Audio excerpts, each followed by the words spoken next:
sister had been found dead in her bed, probably suicide. And I went back to the guest house and was in a quandary what to do. It was hot. I hadn't observed the fact that she was dead yet, but I wanted to be with her. I didn't know what to do. I threw myself across the bed in the heat. And I heard a voice say, "It's okay. I'm where I want to be." It was her voice, and she was where she wanted to be. The perception of hearing a loved one's voice is not a sign of mental illness. Mental illness would be perceiving or hearing things that are not related to the death of the loved one. This is Douglas in Greece, which was one of his favorite places, on a boat. He loved boats. Well, my partner Doug and I were together for 20 years. Since his death 2 years ago, I have often felt his presence in my life, and at times of maximum unhappiness, he has found ways to let me know he's around. And I guess the first really startling one was a few days after he died. I woke at 4 in the morning, again in one of those terrible low places where you just, it's like a panic. You feel like you can't breathe. You feel like if you can't see or speak to that person now, that you're just not going to survive. I don't know how to explain it except to say it's like a panicky feeling. You can't get your breath. And I was wandering around the apartment feeling sorry for myself when suddenly he did the thing he used to do when he wanted to really kind of tease me and bring me out of a bad mood. He took his hand and went down my back like this, just as if he was standing there. It was a real hand and a real thumb.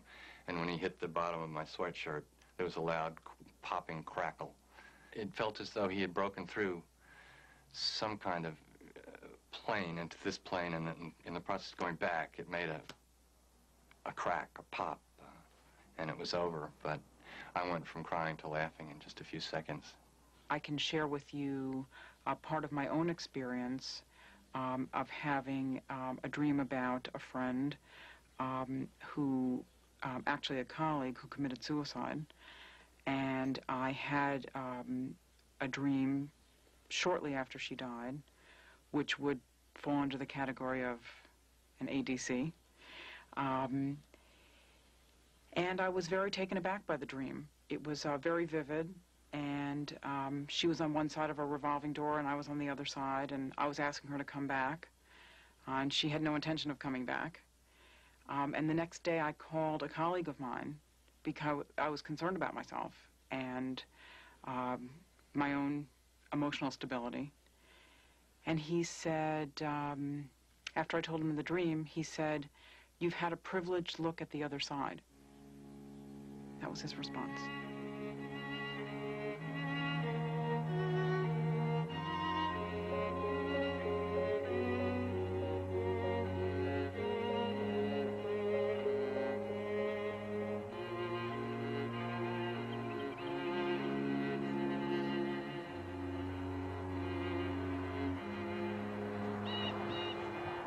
Things you gotta do. You gotta try and reach us. You gotta try and have the Jets win. So that'll be good. Why does he tell me he's the #1 son? Can I interpret that he's the only son? Yes. Oh, that's why he said before you've lost your future. Grief is a process that takes time to resolve, sometimes many years. And no one experience will resolve a grief state. Is he trying to tell me his name is Robert? Yes. Oh, yes. duh. But it is conceivable that seeing a medium could aid that process. I'll see you, pal. My name is Ellen Conroy, and I work in a bank. My name is Bob Conroy. I was a New York City Marine cop. I retired back in 1981. Massapequa Park is about 35 miles from the center of Manhattan. We've lived here for 35 years, and all of my children were raised in this house. Our faith has not been shattered. We do not blame God for taking Robert. It's shaken my faith some, but I mean, like she says, it's the only thing that you have to hang on to. But was I angry? And I'm still a little angry. You know, we had a good thing going. Pop, there's There's always been a time we've all needed you. There's never been a Robert time was when you never did. my father's best friend. There's always been a time we've all had problems. I truly believe that my dad will never be happy again. I do too. The light just went out of his life when Robert died. Robert loved to party. Robert loved a good party, loved a good Budweiser. The last party we had was my wedding. People thought that we were husband and wife. St. Patrick's Day was a very important day, huge for Robert and the family. And every 7th year when it was on a Friday, that was it. That was a home run. Yeah, there's such an enthusiasm. He was a clown. I loved to joke. He was a great uncle to all of his He was nieces and Uncle nephews. Bob. And he was just scoop them up and kiss them and just loved them when they were around. And my third child is on the way. And I'm happy about it, of course, you know, but he'll never even know this child.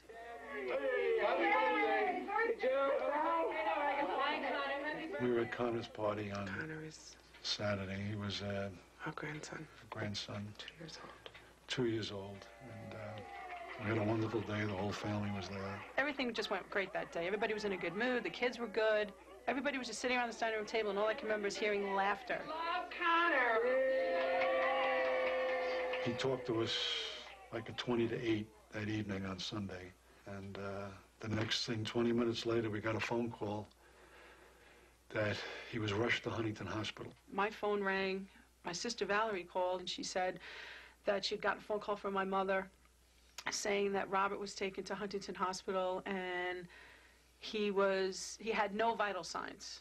By the time we had gotten there, they said he had expired, that his heart burst, he had a heart aneurysm, and there was nothing they could do about it. It was like a movie because you just couldn't believe it. You just could not believe that he was gone. He was watching a movie, Grumpy Old Man.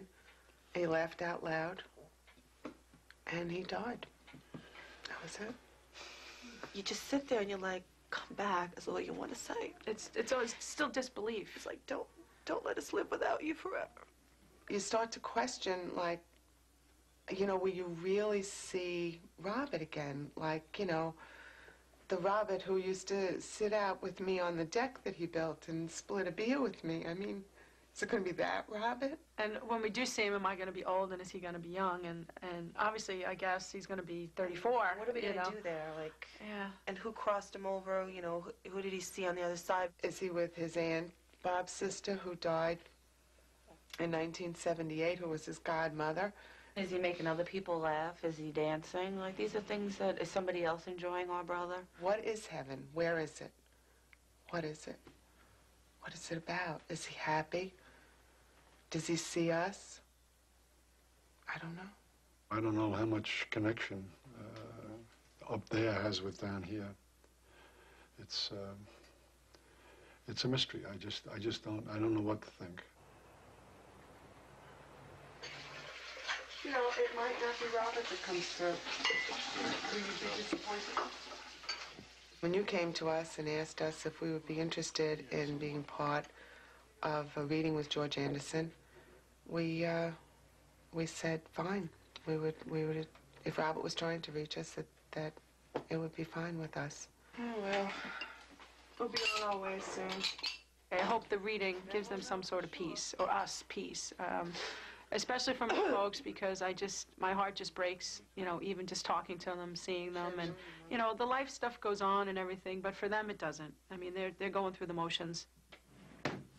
To know what they were like before and to see it's a slow deterioration. I mean, watching them is horrible. It's just so sad. I always had my doubts about mediums. I thought a lot of hocus pocus. But hopefully something will come of it that we can all feel a little bit better about. If that happens, then it's all worthwhile. It's all worthwhile. Hi. Hi. Just make yourselves comfortable on the sofa, please.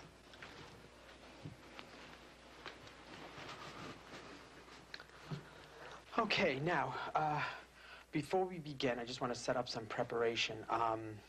First of all, solemnly swear you've never spoken to me in any way, shape, or form until this absolute moment. Okay.